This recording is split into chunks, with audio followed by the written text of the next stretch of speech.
Buenas tardes a todos y a todos.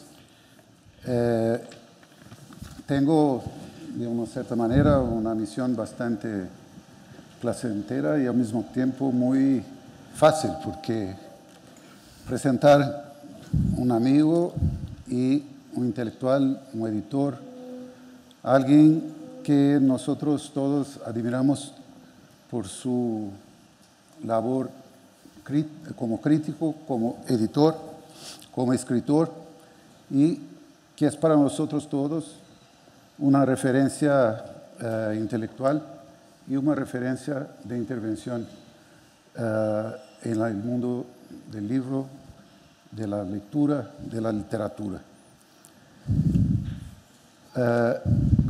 Constantino Bertolo es editor y crítico, es cofundador y profesor de estudios de la Escuela de Letras de Madrid. Fue director literario y editorial de la editorial Debate, también de la editorial Caballo de Troya. Tiene varias publicaciones. A que me encantó y me presentó a Constantino fue justamente La Cena de los Notables, que es un libro que te toma desde el primer parágrafo de la primera sentencia. Leer para qué, Revueltas y revoluciones, El sentido de rencor y viceversa, la literatura latinoamericana como espejo. Habría muchas otras cosas para presentarlo de su biografía, que es muy rica, pero me parece que por detrás, en la cuarta capa, como llamamos en Brasil, el sentido del rencor habla bastante bien de esta interrupción que tenemos. Dice el editor, este librito contiene todas las caras del poliédrico Constantino Bertolo, del editor al marxista, del socarrón al dogmático, de lo categórico a lo poético, sin que ninguna de estas consideraciones se excluyan entre sí. Entonces, vamos a escucharlo en un primer momento con la pregunta, Constantino, ¿existen lectores al margen? Bien. Bueno, buenas tardes. Una vez más, estas gracias a la organización por haberme invitado. Y gracias por haberme invitado a estas jornadas que para mí reúnen una característica poco frecuente, que es que en estas jornadas, en este encuentro, el peso de la metrópolis es bastante más débil que el peso de Iberoamérica. Me parece que hay que agradecer que por las voces que están aquí abunden y sobre todo abunden las voces de fuera. Nosotros nos queda el papel de escuchar, venir a escuchar. Muchas gracias por la presentación. Voy a abundar, sin embargo, un poquito más en mi propia autopresentación. Yo ya estoy jubilado. Nací en un pueblo de Galicia, en una cultura rural, y con los años me vine a Madrid, pasé un poco del gallego al castellano, y si me tuviera que definir mi trayectoria diría que es la historia de un desclasado social y cultural. Es decir, desde el mundo rural, donde apenas creo que había un libro o dos en mi casa, pues he llegado a esto que llaman el reflejo del alma, dicen algunos, que es una biblioteca bien surtida. Me parece, es decir, que me he convertido en esto que se llama una persona culta. Una persona culta que yo recuerdo que cuando quería ser culto, en realidad lo que quería era desclasarme, claro. En lo que quería ser culto, oí aquello y me gustaba mucho de ser culto para ser libre, ¿no? Decía, esto me parecía, bueno, parece tal. Y leer libros para ser mejor, ¿no? Sí.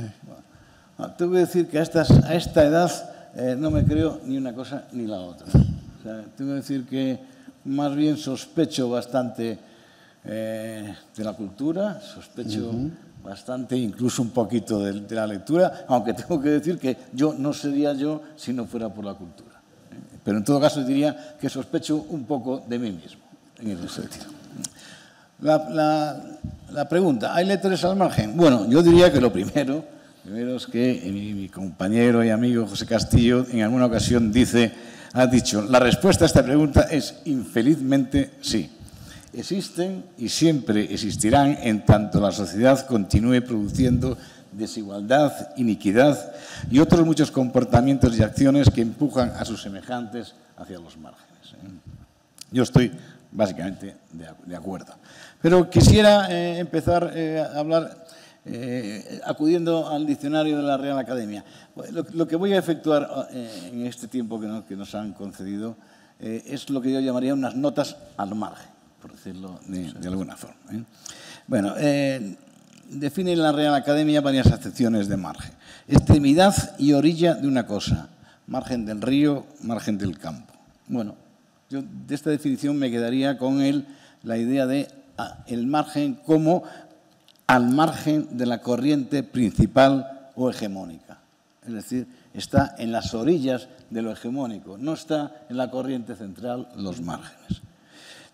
Otra definición que es el espacio que queda en blanco a cada uno de los 4 lados de una página manuscrita, impresa, grabada y más particularmente el de la derecha o el de la izquierda. Me interesa esta definición del margen porque estos márgenes son los que permite tomar notas mientras se está leyendo un libro. Hay libros que son incluso famosos por las notas. La famosa versión o edición del Príncipe de Maquiavelo anotado por Napoleón. Bueno, me parece que esto es un ejercicio clásico, de que uno anota en los márgenes. Luego, digamos que hay que felicitarse porque haya márgenes en este sentido. También se define como ocasión, oportunidad, holgura o espacio para un acto o suceso. Entonces, habría que entender los márgenes como espacios o ocasión para ser libres, ocasión de libertad. Estar al margen significaría poder ser libre. Y, por otro lado, también hay cuantía del beneficio que se puede obtener en un negocio teniendo en cuenta el precio de coste y el de la venta.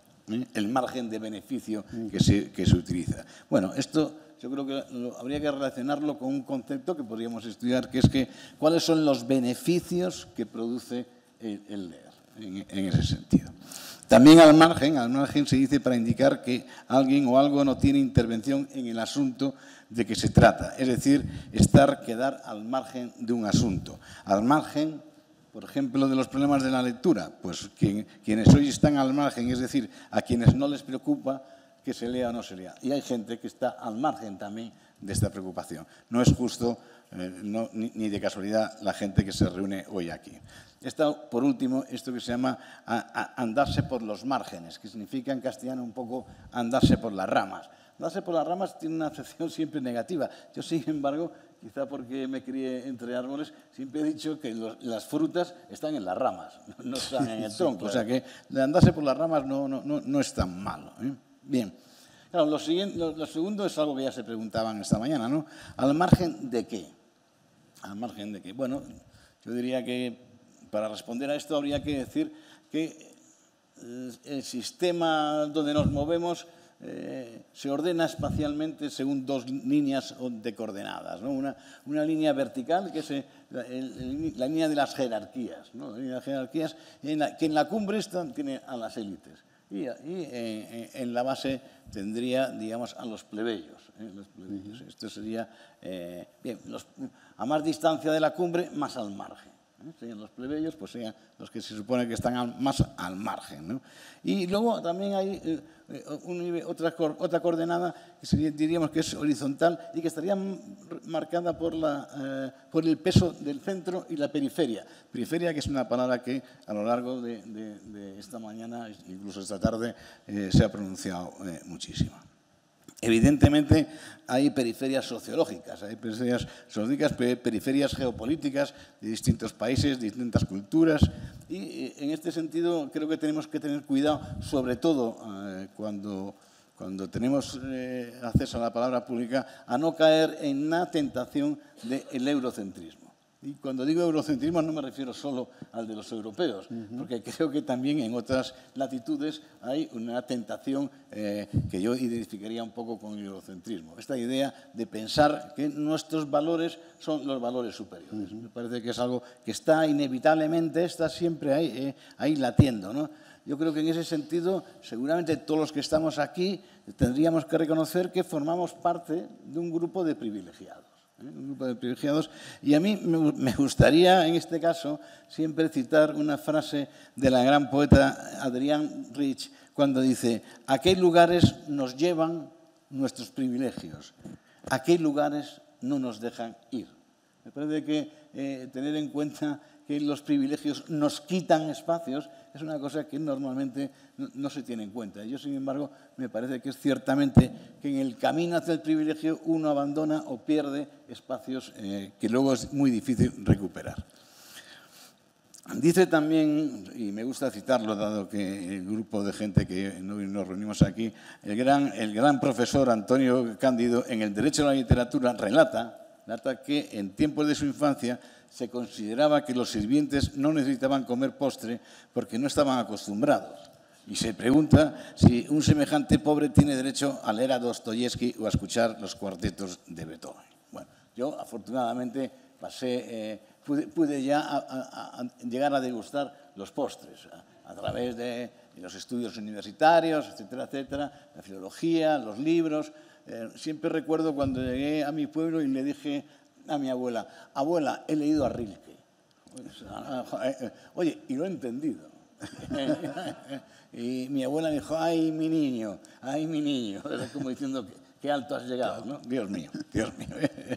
Bueno, el margen también es una frontera y por lo tanto es una aduana. Y por lo tanto hay cosas que no se dejan pasar y hay cosas que se pasan de contrabando. Me parece que también hay que tener en cuenta estos dos conceptos de frontera y contrabando para imaginarnos un poco esto.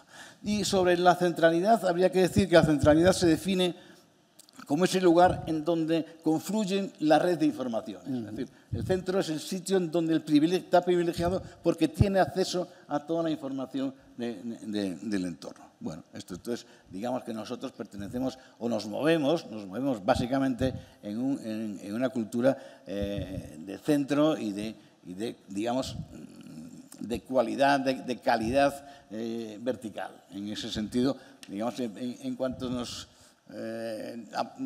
hablamos un poco, inevitablemente acabamos hablando de este concepto tan laxo como es literatura en sí, y inevitablemente cuando hablamos de literatura, que queramos o no, se nos cruza este término que sería la calidad literaria, ¿no? Y habría que pensar quiénes son los que definen la calidad literaria, como luego intentaré ver.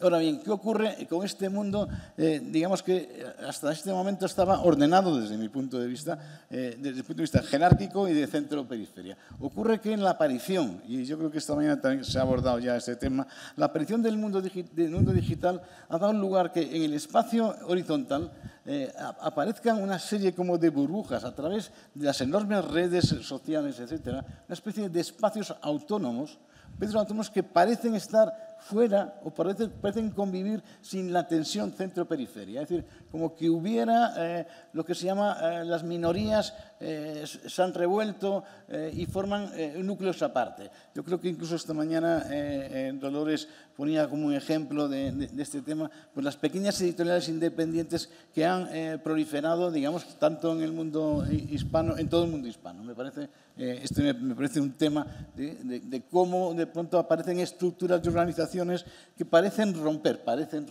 digamos, con este centro-periferia que yo creo que es el que en general sigue dominando las sociedades nuestras.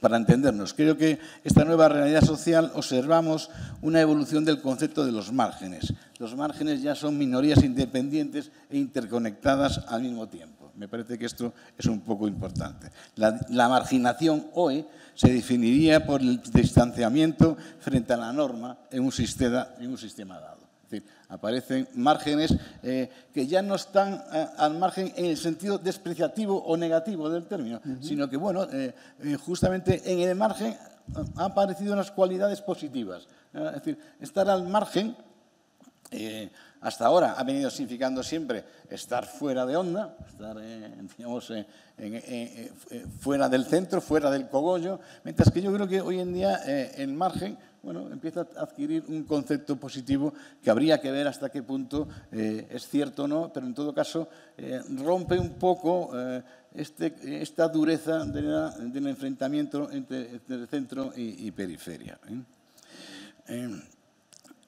Me gustaría hablar al margen, seguimos preguntándonos al margen de qué, ¿no? Bueno, lo primero que introduciría es el concepto de tiempo, porque leer es un gasto de tiempo. Escribir también. Al fin y al cabo, la literatura es un intercambio de tiempos. El tiempo del escritor está intercambiado con el tiempo del lector. Y, por tanto, leer significa gastar tiempo. Y para gastar tiempo hay que tenerlo. Me parece que se ha hablado ya también un poco de esto, pero, por decirlo, la base material de la lectura efectivamente es el tiempo. ¿Y cómo se compra tiempo? ¿Cómo se tiene tiempo? Bueno, esto me parece que no hace falta explicarlo. Hay unos que tienen más tiempo y otros que no tienen tiempo. Y hay algunos que son los dueños del tiempo ajeno y otros que, digamos, que padecemos el dominio de aquellos jefes que dominan nuestro tiempo. Todos sabemos que si queremos comer, pues alguien tiene que comprar nuestro tiempo de trabajo. Esto, digamos que uno solo parece que no sería, en un sistema como este, el sistema capitalista, uno solo no podría sobrevivir si no hubiera alguien tan generoso como somos empresarios que, en fin, que nos dieran trabajo y nos permitan realizarnos. Y sobre la lectura, claro, y las élites. Claro, esto inevitablemente ha ido cambiando, ya no porque las élites se hayan transformado, que también, pero no mucho, las élites siguen estando allí arriba, pero evidentemente a la hora de hablar de la lectura, bueno, la lectura es un proceso, es una técnica, es una tecnología que nos expande, nos expande nuestras posibilidades. Como yo digo, la lectura nos hace como Dios, porque permite que nuestra palabra vaya más allá del tiempo y del espacio. Y en ese sentido me parece que no extraña que la lectura y la escritura sean herramientas deseantes. Antes de la imprenta, evidentemente, las élites eran las únicas que tenían esa capacidad de poder leer y poder escribir. Y en ese sentido me parece importante remarcarlo porque somos también nuestro pasado y yo creo que todavía está muy presente en la idea de lectura, en la ideología sobre la lectura, bueno, el peso de que es algo de las élites. Es decir, me parece que el prestigio que tiene en parte el libro, aparte de cosas que se han hablado hoy, la utilidad, no sé qué, bueno, evidentemente el libro tiene un prestigio. Es decir, uno va por la calle y se encuentra con alguien que lleva un libro debajo del brazo y, bueno, lo mira como distinto si solo llevara el periódico deportivo. Es decir, que bueno, me parece que inevitablemente transmite una sensación de prestigio o digamos que reúne o aporta un capital simbólico que, bueno, me parece que no es nada despreciable. Es decir, sigue teniendo prestigio. Y sigue teniendo prestigio todavía hoy, digamos, en donde el mundo ya se ha hecho, como ya veremos, de la era digital. Y digamos que yo creo que la lectura ya no es aquella herramienta fundamental a través de la cual el hombre se relacionaba con el universo. Hoy, evidentemente, existe otras formas como visuales, las redes sociales, etcétera, Internet, bueno, que evidentemente nos permiten conectarnos con el mundo. Bueno, pues, ¿qué sucede? Antes de la imprenta, la lectura forma parte de las élites. Con la imprenta, durante muchísimo tiempo, digamos que evidentemente también siguió perteneciendo a las élites, aunque la aparición de la clase de la burguesía fue permitiendo expandir la capacidad de escribir y la capacidad de leer, sobre todo. Y en la posimprenta, en el espacio digital en el que vivimos ahora, bueno, yo diría, hablaremos quizá un poco más si hay tiempo, yo diría que sí, que hay mucha lectura, pero es verdad que el tipo de lectura que se produce en las pantallas, el tipo de lectura virtual, el tipo de lectura digital, es un tipo de lectura débil comparado con la lectura en el libro. Digamos que en la pantalla tiene algo, nos hace pasivos, nos hace un poco pasivos frente al texto, mientras que el libro exige un esfuerzo de desentrañar, que yo creo que ese esfuerzo modifica el tipo de relación que establecemos con el propio texto. Me parece que es como importante.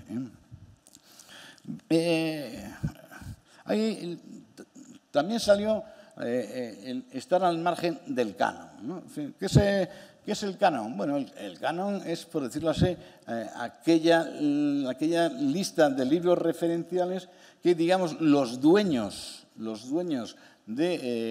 o los que están capacitados para crear discursos hegemónicos imponen a través de sistemas como puede ser la escuela, la universidad, la crítica, los periódicos, etcétera, etcétera. Bien, yo creo que este es un término que hoy se ha debilitado, porque entre otras cosas han surgido diferentes cánones bastante diferentes, ¿no? Hoy, por desgracia, digamos que, o por suerte, ha desaparecido el canon y lo que proliferan en realidad son las listas de libros más vendidos, que son el nuevo canon de nuestro tiempo, ¿no? Y es un canon que aparece todas las semanas, lo cual quiere decir que, por decirlo así, el canon hoy, la mirada del canon es una mirada comercial. Esto es inevitable. Y yo creo que además se está produciendo el hecho de que el canon comercial empieza a ser el canon literario. No voy a poner ejemplos, pero se puede poner. Luego también habría que preguntarse quienes leen al margen, leen también al margen de la crítica. Bueno, la crítica es justamente uno de esos instrumentos que creadores de canon, creadores de opinión, y es el que dice que hay que leer y que no hay que leer. A mí me gusta siempre recordar que vivimos en una sociedad en donde existen los medios de producción de necesidades. Ya no solo de productos, sino de necesidades. Y de las necesidades de leer. Es decir, la pregunta que yo me suelo hacer siempre es ¿quién nos crea la necesidad de leer? ¿Y quién nos crea la necesidad de leer qué? Esto me parece como fundamental. Yo siempre que alguien habla de un libro le pregunto ¿cómo ha llegado este libro a ti? Me parece la pregunta fundamental. ¿Cómo nos llegan los libros, ¿no? Bueno, en España se publican aproximadamente 60.000 libros al año, ¿no? No nos llegan los 60.000, no tenemos noticia de los 60.000, con lo cual le decimos, yo es que selecciono mucho. No, nadie selecciona nada porque 60.000 nadie tiene acceso, por lo tanto habrá que ver el mecanismo de selección, el mecanismo real de selección, es decir, los 3.000 títulos que se mueven. Si uno lee los suplementos literarios que todavía mantienen cierta representatividad, bueno, pues al año aparecen como mucho unos 2.000 reseñas. 2.000 reseñas. Es verdad que últimamente la crítica se ha convertido en una especie de marketing o de publicidad y supongo que todo el mundo se quedará extrañado cuando, si lee un fin de semana los 3 o 4 suplementos literarios importantes, se dará cuenta de que cada semana aparecen en España publicados aproximadamente 25 obras maestras, ¿no? Por lo cual debemos de estar atravesando un siglo de oro continuo, ¿no? En fin. Luego está también, y se ha hablado también esto, los que están al margen, lectores que están al margen de qué, bueno, del conocimiento digital y por lo tanto no tienen acceso a lo que es ese nuevo espacio de lectura, de medio de lectura, que es lo digital. Bueno, o sea, digamos que por problemas generacionales o por problemas económicos, que casi nunca se tiene en cuenta este último aspecto. Me gustaría también plantear alrededor de ese tema, el tema colateral, pero para mí central, que es el de leer para qué. Claro, leer para qué. Bueno, yo diría que la respuesta a esta pregunta se ha dado siempre, voy a generalizar, desde posiciones sectarias. El sectarismo de la Iglesia, por ejemplo, el sectarismo humanista y el sectarismo, por decirlo de alguna forma, marxista revolucionario. Como ejemplos de sitios donde explican por qué hay que leer o por qué no hay que leer. La Iglesia durante siglos, y todavía hoy, con la boca un poco más pequeña, porque no la tiene tanta, lo que nos ha venido a decir es que había que leer para salvar el alma. Había que leer para salvar el alma, entonces, bueno, pues este era un motivo suficiente. Realmente me parece que el que crea, evidentemente, tiene que estar contento porque va a salvar su alma. Lo que es curioso es que este fomento de la lectura para salvar el alma llevaba incorporado el no pecar. Y entonces, por lo tanto, llevaba incorporado la lista de libros prohibidos. En el humanismo, que hoy se refleja en el sistema educativo, dentro del sistema capitalista en el que nos movemos. Bueno, en realidad el humanismo dice que la lectura es bueno porque expande las facultades más nobles del individuo. Esto es el lenguaje, digamos, que diría que es superestructural. En el fondo, realmente, el humanismo se basa en que los humanos tienen que trabajar y, por lo tanto, es bueno que la fuerza de trabajo tenga conocimientos de lectores para que su rentabilidad sea mayor. Y luego está lo que llamaríamos las sectas. Como comprenderás, le llamo sectas siempre en un sentido general. Para mí las sectas en este sentido no son negativas. Bueno, los marxistas revolucionarios que pensamos, lo digo porque yo ahí me incluyo, que hay que leer para hacer la revolución. Es decir, no hay que leer para ser culto ni para ser mejor, sino en todo caso para ser un mejor revolucionario. En fin, esto, como comprenderán, esto tampoco goza de mucho predicamento. Hablando, ya voy terminando, hablando de esto, me gustaría siempre también hablar de algún fenómeno muy curioso, que es el fenómeno de los libros que leemos sin tener que leerlos. O sea, es decir, vivimos en una cultura donde algunas veces es muy difícil que alguien esté al margen, porque, por ejemplo, ¿no? ¿Quién no ha leído El Quijote? Yo creo que nadie, todo el mundo lo ha leído, incluso los que no lo han leído, ¿no? Porque estamos tan hartos del Quijote. ¿Quién no ha leído a Federico García Lorca? Es imposible, ¿no? O sea, seguro que en algún momento hay una amalgama aquí curiosa de que este sí que es un margen definitivo, por decirlo de alguna forma, ¿no?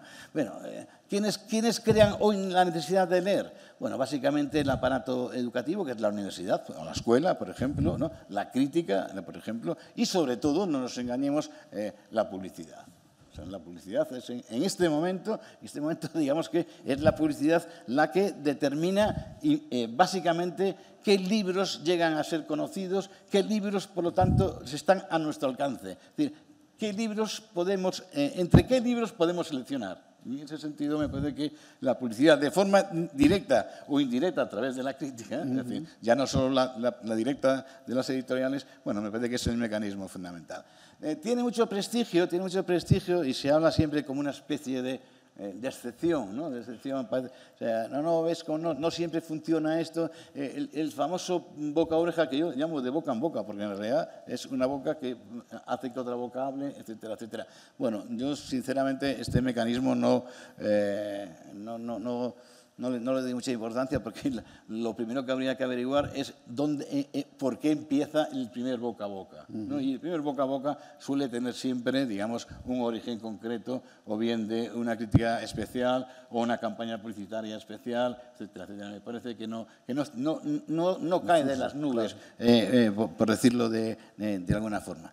Me gustaría también, por terminar, para hablar un poco de lo último que se ha hablado aquí, de las bibliotecas, ¿no? Las bibliotecas, evidentemente, ¿quién va a hablar mal de las bibliotecas, ¿no? O sea, el problema de las bibliotecas es que yo me he quedado maravillado, porque parece que gozamos de un mundo, por lo menos me ha dado la impresión en España, incluso especialmente en Madrid, bueno, de que no sé, es el paraíso de las bibliotecas. O sea, no es la imagen que yo tengo, pero en fin, o sea, me parece que las bibliotecas como lugar de encuentro, a mí me parecen estupendas.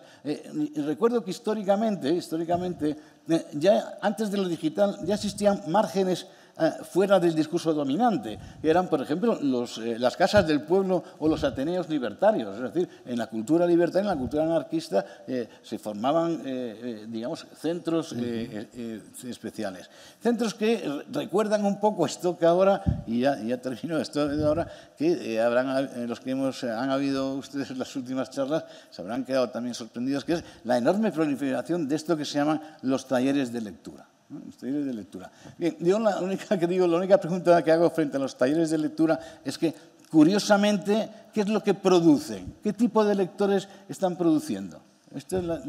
Y también me preguntaría qué libros llegan a los talleres de lectura. qué libros son los que llegan a la lectura. Me gustaría ver que se hiciera pública la lista de libros que forman parte de los talleres de lectura, ¿no? Me da la impresión de que en los talleres de lectura no los voy a comparar con aquellos talleres que había de macramé ni nada de esto, no. Pero me da la impresión de que, digamos, que es un tipo de entretenimiento social que queda bien últimamente, ¿no?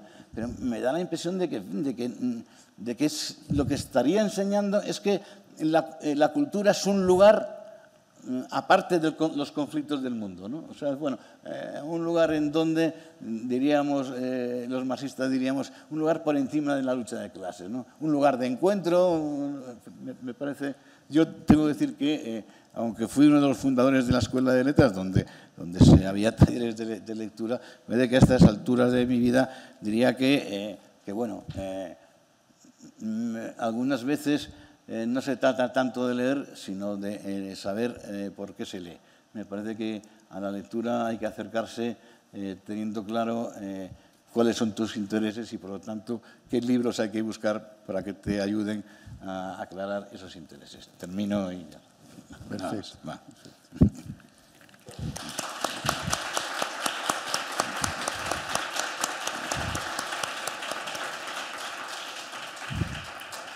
Constantino, yo, como tenemos muy poco tiempo, ¿no? ¿Se acabó? Ni una pregunta. No, porque yo tenía un montón de preguntas, pero... Nos habían quitado 5 minutos antes. Pero Inés me regaló con una preguntita. Sí. Entonces, una cosa que está en toda tu trayectoria y se ve en su ponencia, ¿no? Su idea muy clara, su opción muy clara, trabajando como la cultura como una expresión del momento social y histórico, ¿no?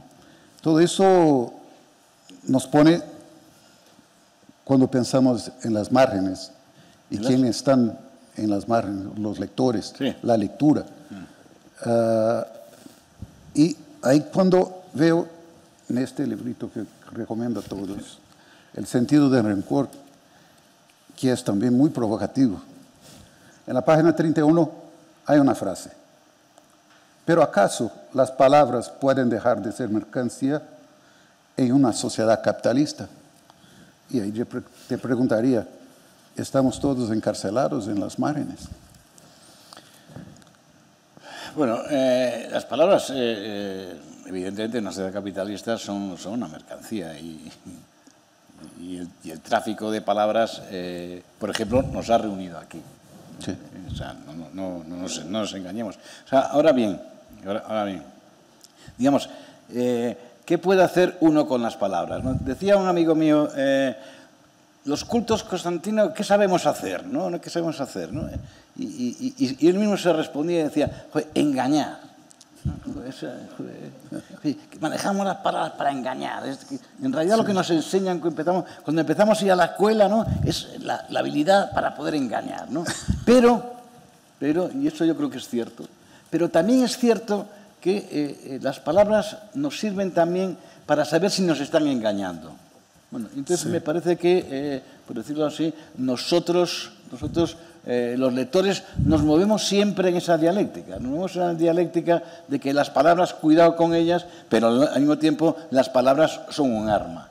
Y en ese sentido me parece que es donde se juega realmente, digamos, la historia de la lectura, la historia de leer para qué. Y yo diría que también ese combate, esa dialéctica, es la que marca los márgenes. O sea, quien desde mi punto de vista se aleje demasiado de esa dialéctica, bueno, sin darse cuenta, acabará leyendo para entretenerse o para dar de comer al amo sin darse cuenta.